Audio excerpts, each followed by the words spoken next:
Hey everyone, I'm going to show you guys two styles of recording drums that we use here in the studio, at Reel2Reel Studios. You've probably heard a lot about different overhead techniques and stereo techniques. This is not so much stereo techniques, these are two conceptual ideas and they give you completely different sounds of recording drums I'm going to show you. I haven't really heard anyone explain stuff like this before, so check it out. Firstly, you're going to hear two normal overheads. I've just got two pencil mics as overheads. They're Octavas. They're great mics. They've been modded. And they're in an ORTF format. It's pretty much a standard overhead drum setup that you'd normally use. And the next setup that's totally in contrast to that, which I love, is this setup, which is called a Recorderman setup.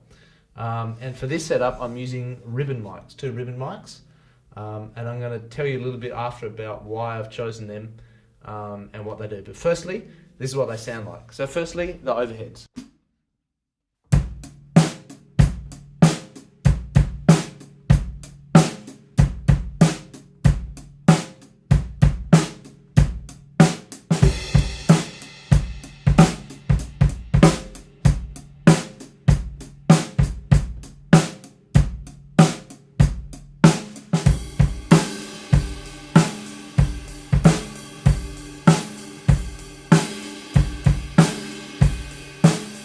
So that's the standard overheads in ORTF format. Sounds great, pretty bright.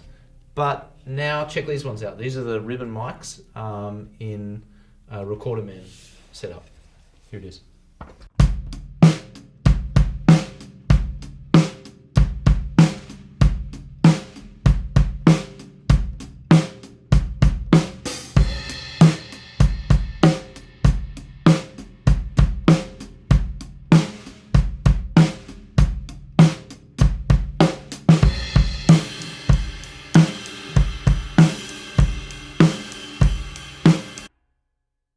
So completely different sound and a completely different vibe to recording drums, those two. So the two differences mainly are the proximity of the two placements.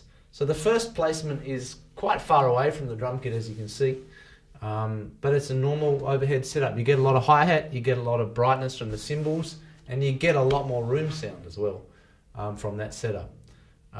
The thing about the Recorderman setup, firstly, I'll tell you about how it's done. You need one microphone that's directly over the snare drum, and you need one microphone coming over the shoulder. They've got to be equal distance from the snare drum, and if you can, also from the kick drum. That means your snare and your kick are going to be dead center in your stereo image. The great thing about this setup is, firstly, you really need to do it with ribbon mics. Because of the high-end roll-off that ribbon mic's got, you can get really close to the drum kit and pick up all the volume and all the shell sound and all that great warm richness that the shells bring out without getting the harshness of the cymbals. Because of the way ribbon microphones work, that's really the trick. If you put those microphones that close, you'd basically just blow your ears off with the actual volume of the cymbals and the amount of high end that you're going to get. So great setup for getting a really tight kick and snare and warm, punchy sound. You don't get the amount of punch that you do with those mics at all, and I love that setup. Secondly, the great thing about using those ribbon mics is that if you've got a really bad sounding room, or you're recording in a location perhaps that's not ideal, perhaps you're recording with other instruments in the same room, you can get your mics really close to the drums and it really negates a lot of the other stuff that's going on in your room or around your drum kit, which is also a benefit.